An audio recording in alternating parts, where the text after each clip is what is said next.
Hi guys, in this video ay tuturuan ko kayo kung paano mag-identify ng trend, okay? So, meron tayong tatlong trend dito sa trading. Meron tayong uptrend kapag yung price is pataas, pag malakas yung buyers kaysa sa sellers, pataas yung movement ng market. Downtrending naman, if makakita kayo ng series of lower lows and lower highs, and i-explain ko yan mamaya, ibig sabihin yan, mas malakas yung sellers kaysa sa buyers, okay? So, ang mangyayari dyan, pagbagsak yung price. Okay, pag pataas, mas malakas yung buyers kaysa sa sellers. So, dito naman, kapag pababa, mas mataas yung sellers kaysa sa buyers. Okay? So, dito, ang tawag natin dito, sa start ng move niya is low. Okay? Dito naman is high. Okay? Then, ang tawag dito sa kanya, if yung low niya mas mataas sa previous low, ang tawag dyan ay higher low. Kahit HL na lang guys. Pero, ang gagawin ko dito is full, higher, low. Okay? If yung high na yan na-violate, ang move na to, okay, kung saan hihinto tong move na to, ang pinakamataas dito, ang tawag doon, higher high. Okay?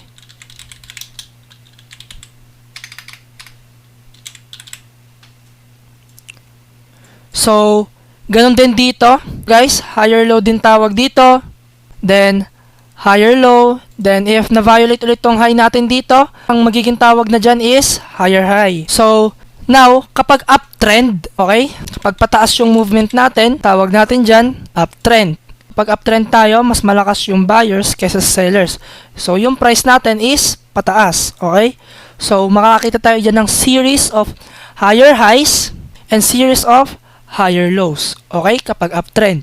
Next naman guys is si downtrend. So, ang tawag dito, high. Okay? Diyan nag-start yung move natin bago siya mag-start bumagsak. Okay? So, ang tawag dito sa move na to, bago siya mag-retrace, ang tawag dyan ay low. Okay? Ang tawag dyan, low. Then, after neto, so, ang magiging tawag na natin dito guys is lower high.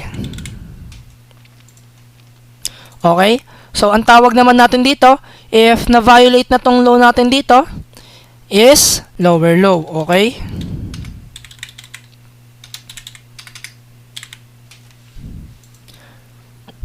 So, ganun din dito guys, lower high, lower low,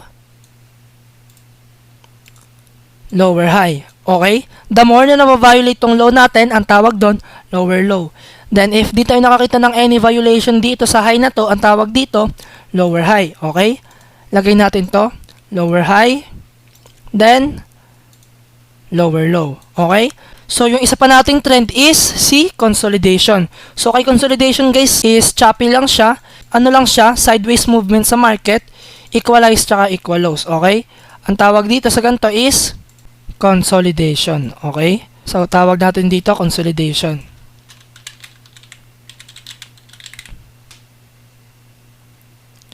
Ayan, okay? So, quick recap lang tayo. Kay uptrend, kaya tumataas yung price natin kasi madaming bumibili, madaming buyers, and creating series of higher highs and higher lows. Then, yung structure natin is pataas, okay? Kay downtrend naman, okay, ibig sabihin, mas malakas yung sellers kaysa kay buyers, kaya bumababa yung price. Then, makakakita tayo dyan ng series of lower high, then lower lows, okay? Kapag downtrend. Pag consolidation naman, equal lang yung buyers tsaka sellers, balance lang sila, kaya sideways lang yung movement. Hindi mas malakas si sellers, and hindi rin mas malakas si buyers, okay? So, same lang dito sa consolidation, okay? So, ngayon, i-apply naman natin siya live chart, okay? So, tuturuan ko na rin kayo ngayon dito is paano gamitin yung trend line, okay? Punta lang kayo dito sa tool, then trend line, okay? Tapos, sa pag-plot ng trend line, okay, identify mo lang kung saan nag-start yung move. Then, mas better na nare-respect siya is mas better, okay? Sabihin natin dito. Ayan, 3 touches. 1, okay, lagyan natin ito. So, lagyan natin ito. 1 touches, 2 touches, 3 touches, 4 touches, liquidity grab, then breakout, okay? So, mas better if yung trend line mo is madaming beses na siya nirespeto. Okay? So, next is, gawin na natin ngayon yung tinuro ko sa inyo kanina. Okay? So, yung low, start ng move.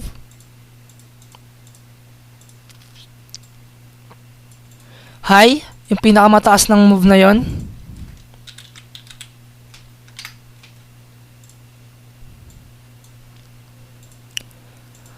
Higher low. Okay? Kapag yung low na to, mas mataas sa previous low niya, ang tawag natin doon, higher low. Okay? Next is anong tawag kapag na-violate na to? Ayan. Anong tawag dito if na-violate na siya? Pag yung high na to, mas mataas dito sa recent high niya na to. So, ang tawag doon ay higher high. Then, ito is higher low. Yung move niya na to. Pinakamababa ng move niya na to. Okay, so ito yung higher low natin dyan. Then, na-violate itong higher high natin dito. Nag-create ulit siya ng another higher high. Then, hanapin mo lang yung pinakamababa ng move na to. So, ayun yung magiging higher low natin. Tapos, na-violate ulit tong higher high natin. So, ang tawag dito ay another higher high. Then, dito, nagkakita ulit tayo ng another low na mas mataas dito. So, ang tawag natin doon ay higher low. Pero, nag-create ulit siya ng another higher high dito. Pero, after niyang move niya na to, is nag-fail na siya mag-create ng another higher high. Okay? Kaya natin nasasabing valid na uptrend tayo kasi nakakita tayo ng series ng higher highs. Pero dito, sa move niya na to, is nakakita na tayo ng trendline breakout.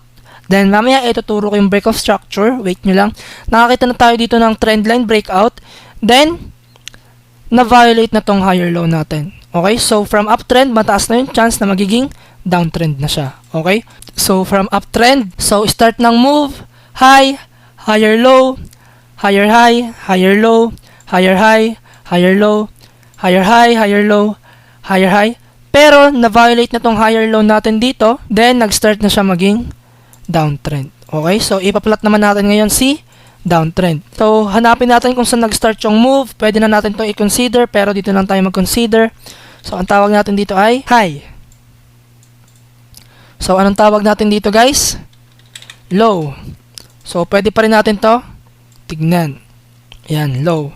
So, anong tawag natin pag ganito? Lower high. So, ibig sabihin, mas mababa tong high na to kesa sa previous high niya. So, isang confirmation yon for downtrend. Okay? So, ang tawag natin dito ay lower low. So, mas mababa tong low natin na to kesa sa previous low natin. Indication na pababa talaga yung price niya. Okay? So, ibig sabihin nun, mas malakas si sellers kesa kay buyers. Next is lower high. Okay? Then lower high. Okay? So, na-violate ulit tong lower low natin. So, kapag na-violate si lower low, isang confirmation pa yan na tinitignan natin na malakas talaga tong downtrending natin na to. Okay? So, hanapin mo lang yung pinakamababa ng move na yon, lower low. Then, hanapin mo yung pinakamataas ng move na yon for lower high. Okay? So, ngayon, lower low ulit. Then, dito, ito yung lower high natin. Pero, pansin nyo, nung na-violate na tong lower high natin, huminto na siya sa pagbaba. Okay, so dito, ayan, from downtrend tayo, high, low, lower high, lower low, lower high. So, kasama pa rin to sa lower high natin dito. Then, lower low, lower high, lower low, lower high. Pero nung nag-fail na siya mag-create ng another lower low, then na-violate niya na tong lower high natin na to, is nag-start na siya mag-reverse, okay? Then huminto na siya sa pagbaba niya. Okay? From strong downtrend, nag-start na siya mag-consolidate. Okay? Ang tawag dito, guys, is consolidation. Okay? Kapag sideways yung movement ng market, ang tawag natin dyan ay consolidation. Okay? So, pero pag bumaba ka pa dyan sa mas lower time frame, makakita ka pa dyan ng mga uptrend. Okay? Pero kapag titingin ka dito sa time frame na to, obvious na consolidation siya. Okay? So, lagyan natin siya nito. Okay, basta sideways movement, guys, consolidation na yan. Consolidation.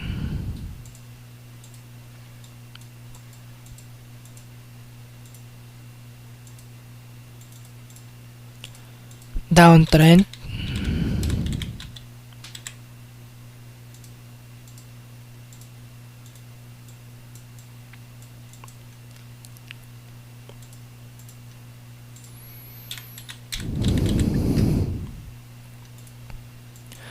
So, quick recap lang guys sa pag-identify ng trend. Kapag nakakakita tayo ng series of higher highs, ayan, kapag pataas yung movement, ang tawag doon ay uptrend. Ibig sabihin, mas malakas si buyers kaysa kay sellers, kaya tumataas yung price. Okay? So, yung labels natin dyan is low, high, higher low, higher high, higher low. Okay?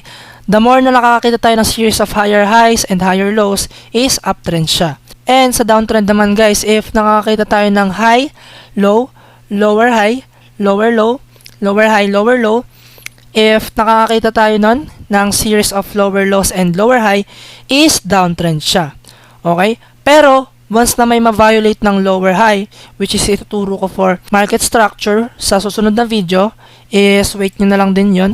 So, next natin is si consolidation. Okay? So, si consolidation guys is sideways movement lang dito sa market. Okay? Ganyan lang siya. Okay? Naglalaro lang siya dyan sa range na yan. Okay? So, ayun guys.